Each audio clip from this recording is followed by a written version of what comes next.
in 1779. It remained a sleepy frontier village for decades until Chicago's first locomotive, the Pioneer, made its inaugural trip out to nearby Des Plaines in 1848. I learned about this pivotal moment firsthand when I visited the Chicago History Museum for a trip back in time with Paul Derica. So from those very humble beginnings, in 1848, the railroad industry really takes off. And Chicago is ideally suited to become a kind of center of this growing industry. All the kind of raw materials that they're producing, right? All the agricultural materials, the livestock, the lumber, the ore, all of it can come via the railroad into Chicago. And then within the city, all of those goods can be processed, lots of different things can be manufactured, and they can be then kind of sent out to the growing western states, but also to the well-developed eastern states at that time. These products were listed in mail order catalogs, an industry invented and based in Chicago. The conveniences of online shopping can be traced directly back to Montgomery Ward and Sears, businesses that were only possible because the railroad reliably delivered. By the beginning of the 20th century, Chicago had close to 40 different railroad lines running through it. Most cities today will have like maybe one Union Station or a central terminal, but by the early 1900s, Chicago had 6 different ones. Chicago was also responsible for the rapid growth of the vast prairies that stretched westward to the Rocky Mountains. A Chicagoan had invented the mechanical reaper, freeing wheat farmers from the back-breaking, inefficient work of harvesting their crops by hand. And when they shipped their wheat back into the city, 12 massive grain elevators stored it before it was sent across the lake to Buffalo, or downriver and onto ocean liners waiting in New Orleans. Within a handful of years, Chicago had displaced ports in Russia to become the world's largest mover of grain. But even with this bounty, prairie farmers couldn't build much of anything because their lands had few trees to harvest. Good thing there were expansive forests in Wisconsin and Michigan north of Chicago, and soon it became the world's largest lumber market. The scene on the South Branch of the Chicago River, you cannot witness anymore. It does not exist in Chicago. It doesn't exist, actually, I think, anywhere in the world. Stack after stack after stack of lumber, all waiting to be shipped on downstate in Illinois, out to Iowa, on to Nebraska or Kansas.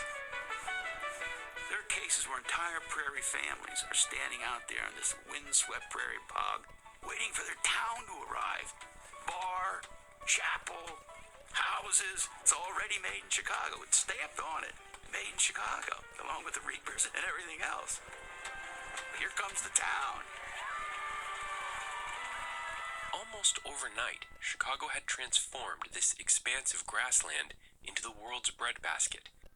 But these farmers also produced protein. By the early 1860s, you have this immense railroad network that makes it very easy for livestock to come into the city, be processed, and then kind of sent out to other parts of the country. And so a group of meat packers get together and they decide that they need basically a kind of central district where they can kind of rationalize the processing of livestock. And so on Christmas Day, 1865, the Union Stockyard opens. This immense area to the south of the city's business district, employing, tens of thousands of people. The smells and conditions these workers were exposed to were incredible. Up to 75,000 pigs waiting for slaughter could be penned at the same time. In about 15 minutes, the hog goes through this process of passing about 125 or 150 people, depending on the packing house. This was new. This was the modern. This was the Industrial Revolution at its most dramatic, its starkest. Hundreds of millions of calories were now passing through the processing plants and storage facilities of Chicago every single day, feeding the ravenous Union Army in its hard-fought victory in the Civil War. But there was a cost to all this activity. Chicago is situated magnificently for trade, but it's a pestilential swamp. It's a horrible place for a city. It's an absolute hellhole.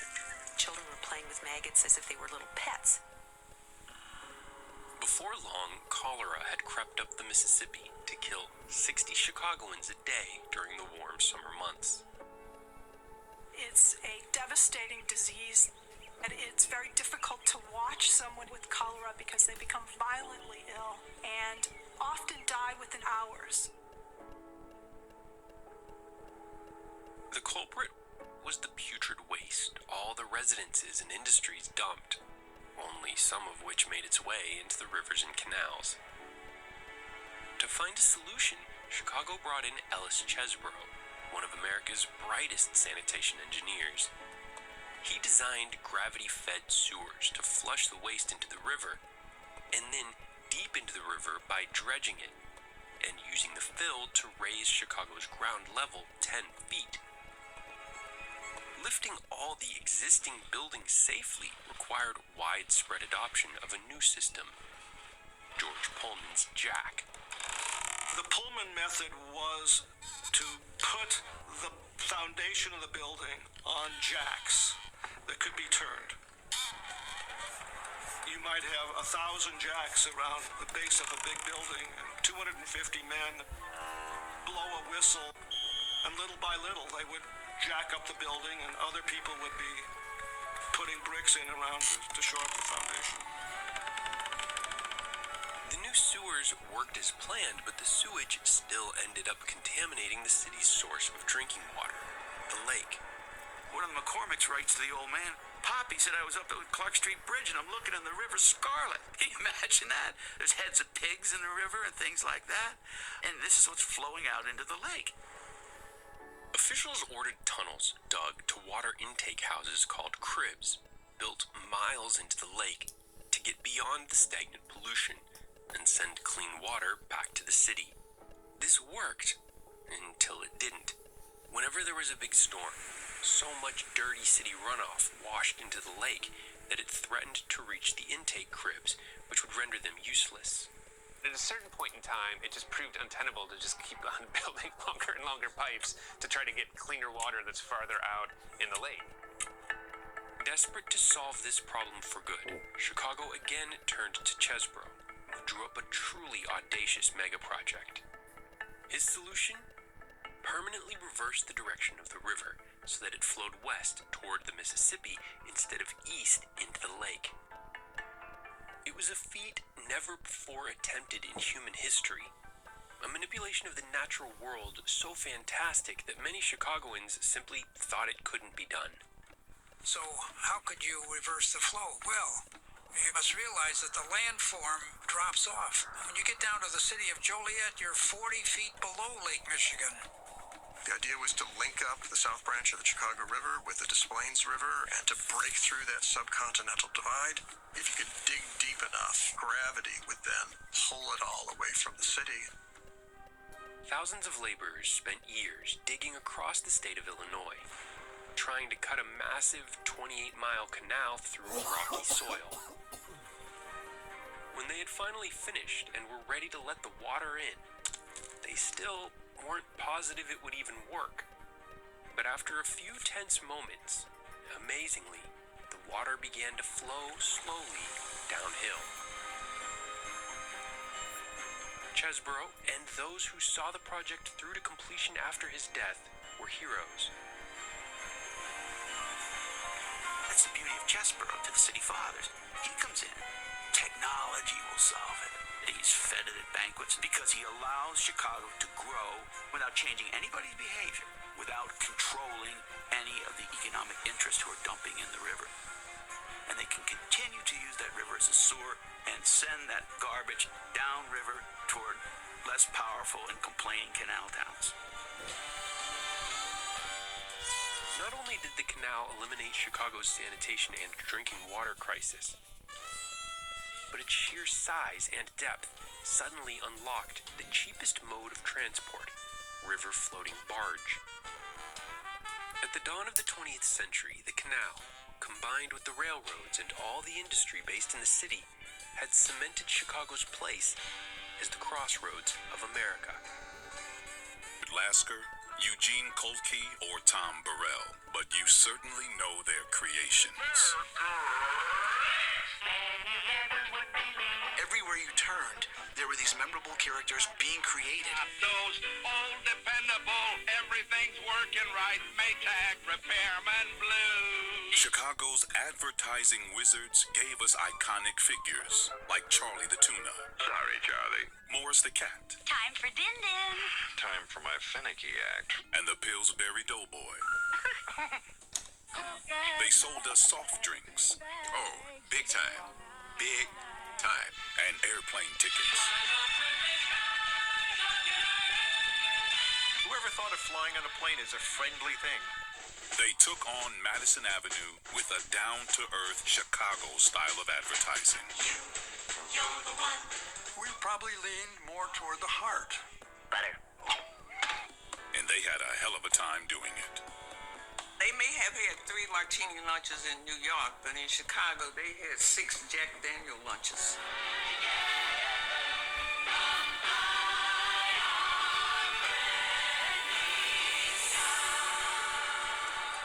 The real madmen of Chicago. The Great Chicago Fire revealed fatal flaws in a city that just a few months earlier appeared unstoppable. It had risen from a muddy fur trading post of 100 residents to a metropolis of 300,000 in just 40 years. It attracted entrepreneurs, innovators, people who were looking for ways to make a quick buck or a not so quick buck. With its prime location between Lake Michigan and the Mississippi, Chicago soon supplanted St. Louis as the capital of the West. More railroads converged here than anywhere else in the world. An endless parade of freight trains passed through the city every day, transporting the treasures of the Midwest across the continent. Grain, lumber, cattle and hogs, where these natural resources of the American West are brought into the city, transformed into commodities that can be repackaged and pushed out to the rest of the world. That is its economic engine. Chicagoans yearned to show their boomtown measured up to New York, Philadelphia, and Boston. They built ornate civic buildings, banks, and stores out of solid brick and limestone. It's a city certainly with some beautiful, regal, civic-minded structures in the commercial center, especially its courthouse, which was characterized by a big bell tower. There was Crosby's Opera House. There were some very beautiful hotels in the city, including the Palmer House. The Palmer House was said to be fireproof. The courthouse was supposedly fireproof too.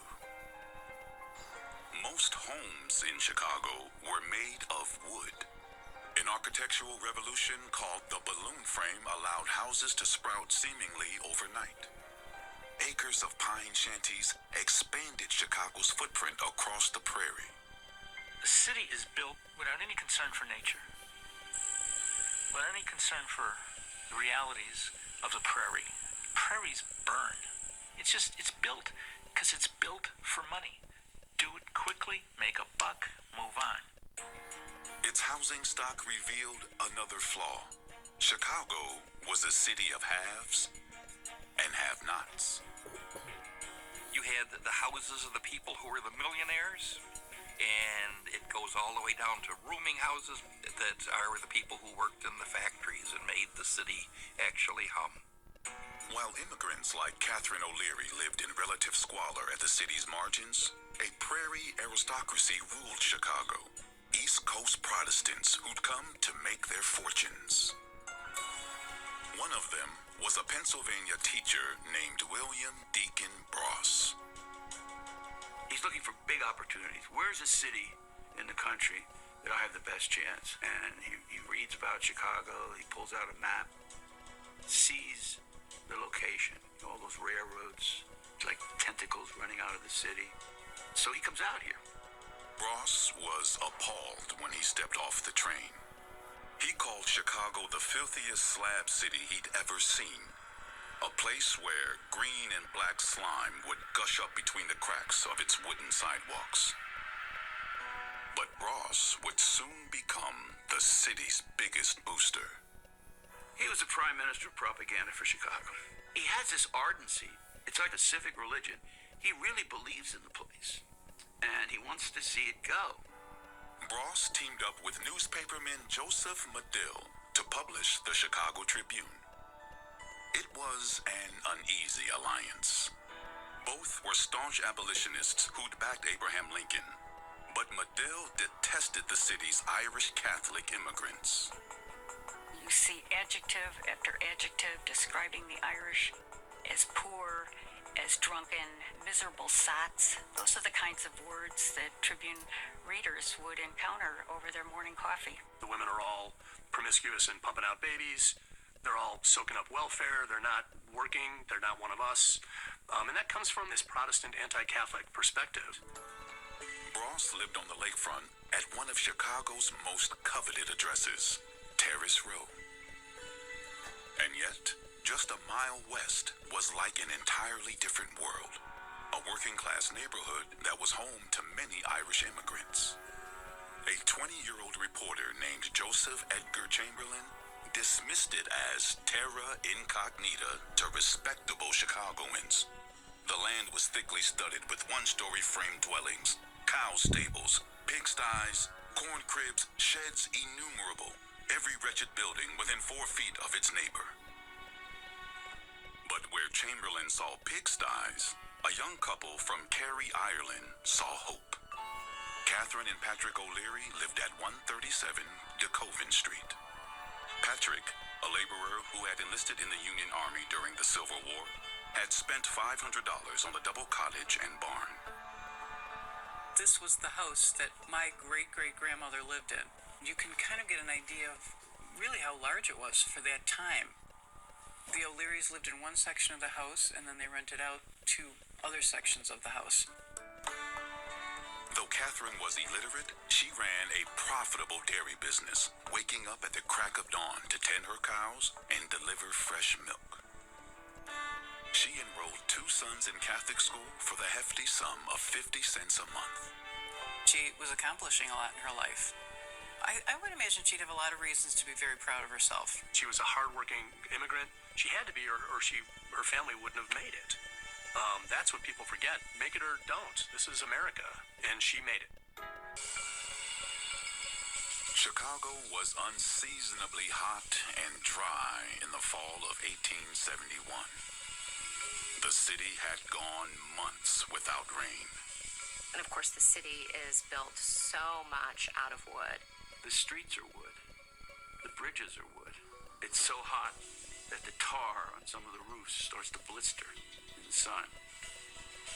The fire department consisted of just 185 firemen in a city of 300,000.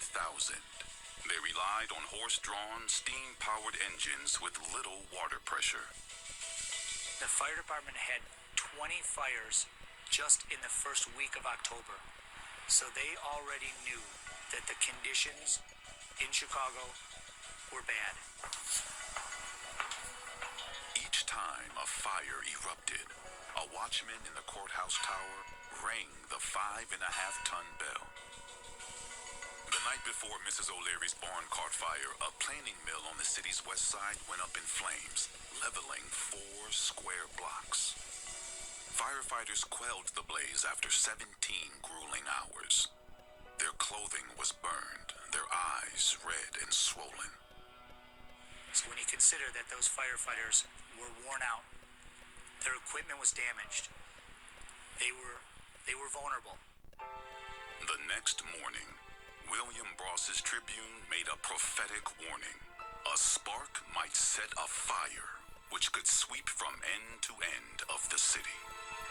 Everything, all the wood, all that combustible material was brittle. It was ready to catch on fire. It just needed a spark. Catherine O'Leary went to bed that Sunday evening, October 8th at 8 o'clock. Her barn was stocked with fresh hay, and she was nursing a sore foot. Through her thin bedroom wall, O'Leary could hear her tenants, the McLaughlins, welcoming a relative from Ireland. And Mr. McLaughlin, I guess, was a great fiddle player. So they were having this party, coming and going, dancing. Mrs. O'Leary stated that she was having trouble sleeping because she could hear all the noise going on in the McLaughlin's house. I could hear from my own bedroom. Could hear them going on. There was a little music there. Her husband was a fiddler. O'Leary had barely drifted off to sleep when her barn began to burn. What exactly triggered the blaze remains shrouded in mystery, legend, and lies. The myth is that Mrs. O'Leary was out in her barn and she was milking her cow and the cow knocked over a lantern. That's ridiculous, really, when you think about it, because nobody would be milking a cow at 9 o'clock at night. O'Leary said she had no idea how the fire started.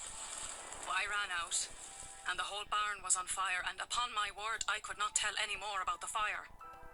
She just started crying and screaming. I can only imagine how desperate she had to have felt.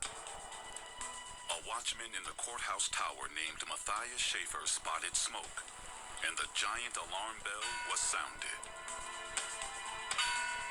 He got word out to the fire company, but he mislocated the fire.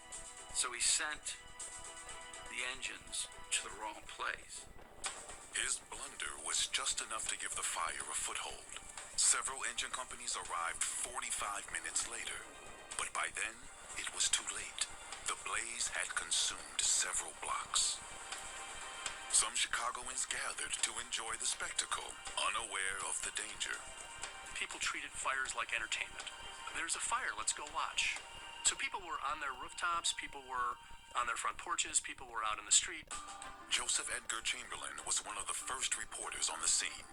It was the scoop of a lifetime, but Chamberlain couldn't help but dismiss the Irish immigrants he encountered. More casks of whiskey appeared, he wrote, and scores of excited men drank deeply of their contents. He calls them drunks, inebriates, women are harlots, and after all, it was only the saloons and the brothels and the barns of the Irish immigrants that were burning, and was that really a loss? It quickly became clear this was no ordinary fire. Powerful winds drove the blaze 500 feet in the air, whipping up whirling pockets of air known as fire devils. They sucked entire roofs off buildings and flung them hundreds of yards over firemen's heads, spreading the flames. You could actually feel your lungs on fire. Because what's happening now is, and was really terrifying, is the fire was in the air. It's in the sky right above you. So this looks like the apocalypse. There were flocks of pigeons, for example, in Chicago that were just sucked into the fire. Catherine O'Leary described a convulsion of wind and sound. The wind blowed every way. You could not tell one way more than the other way. You would hear the roar of the fire like a cannon. The roar of the fire, you never heard such a thing. The residents, they're losing everything. Everything that they knew and had was going up in flames. People like the O'Learys were positively petrified. I got frightened. I got the way I did not know when I saw everything burn up in the barn. And she said, my mind totally blanked out. I was screaming and yelling, "My house, what's happening?" The O'Learys also stood to lose their beloved Holy Family Church, less than a mile west. So here you have this imposing church, and the fire's heading right for it. Father Arnold Damon was 800 miles away. He was preaching a mission in Brooklyn, New York, when a telegram delivered the news.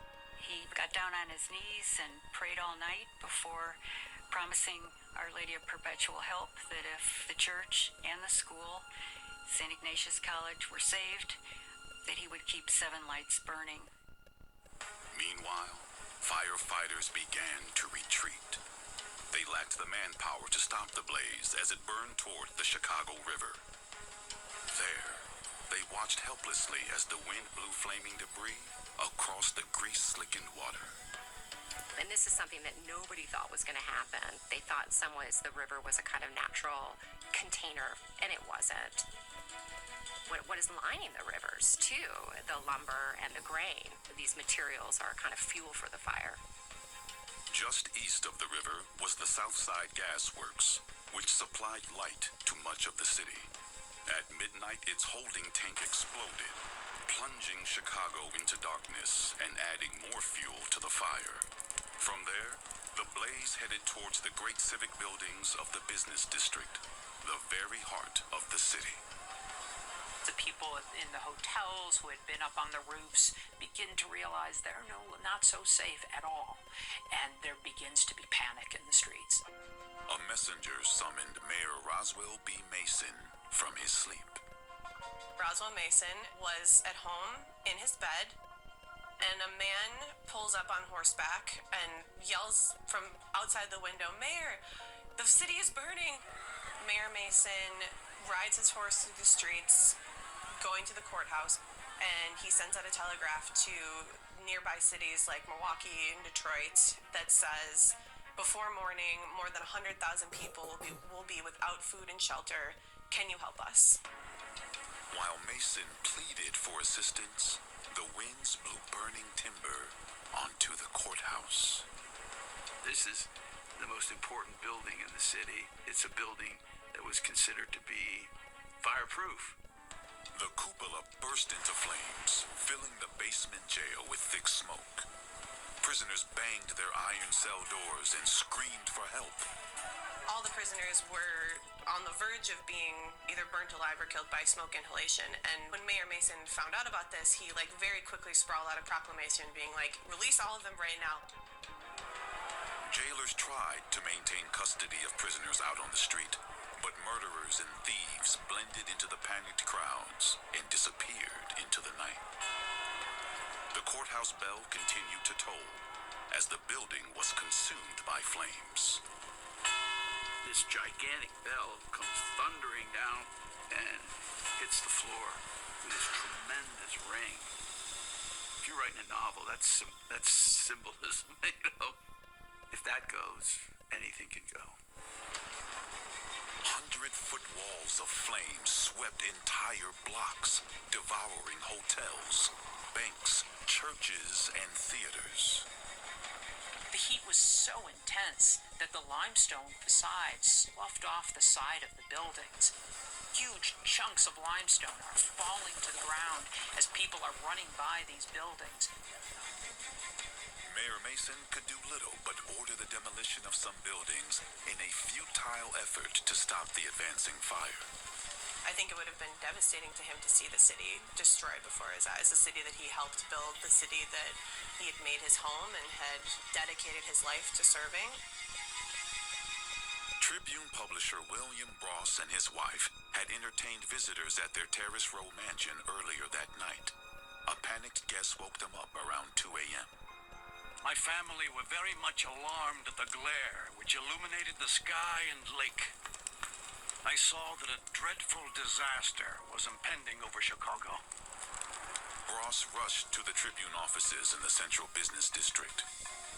He would never forget the devastation he saw along the way. The courthouse, post office, Farwell Hall, Tremont House, Sherman House, and all the splendid buildings on LaSalle and Wells Streets were burning with a sublimity of effect which awed me. All the adjectives in the language would fail to convey the intensity of its wonders.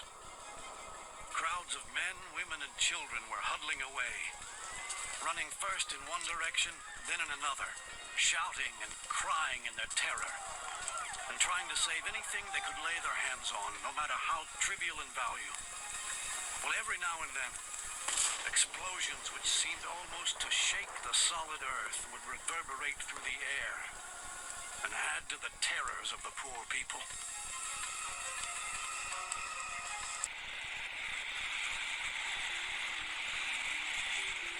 It's June 19, 1975. Joseph DiPersio is staying at the home of ex-mafia boss Sam Giancana. Giancana, then 67 years old, was a family friend of DiPersio's and an aging man. He used to run the Chicago Outfit, an organized series of Italian-American gangs operating from Chicago all the way to Los Angeles. However, in recent years, Giancana's reputation had fallen down the drain, and he was facing a major Senate trial for alleged collusion with the United States CIA. That night, DiPerzio would walk downstairs to the home's basement and find an unmanned pan of sausage and peppers frying on the stove. He would walk into the basement kitchen and find Giancana on the floor.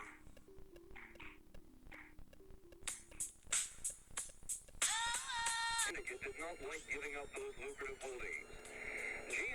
Now, Spilatro and his brother Michael may be murder victims themselves, although they are officially... I moved to Las Vegas because it was legal.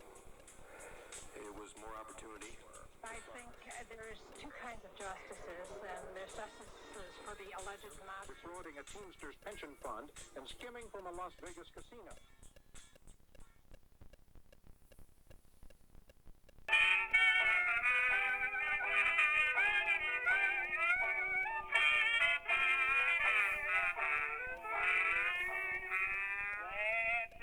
It's 1837.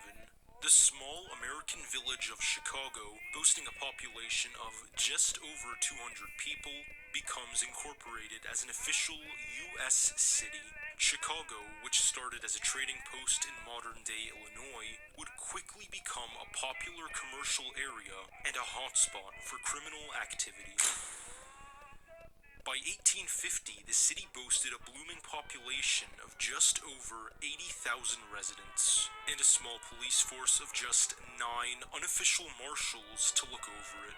These watchmen would lay the foundation for the city's future police force, which saw itself forming in the mid-1850s. At some point in the latter 50s, it was discovered that Chicago was sitting on unstable ground. Because the city was formed over a swamp, mud often seeped through the town's wooden walkways, and as such, the city's council decided to elevate Chicago by jacking it up 10 feet. Everything sat on top of wood and stone bases, and as a result, small tunnels and basements were formed underneath the city.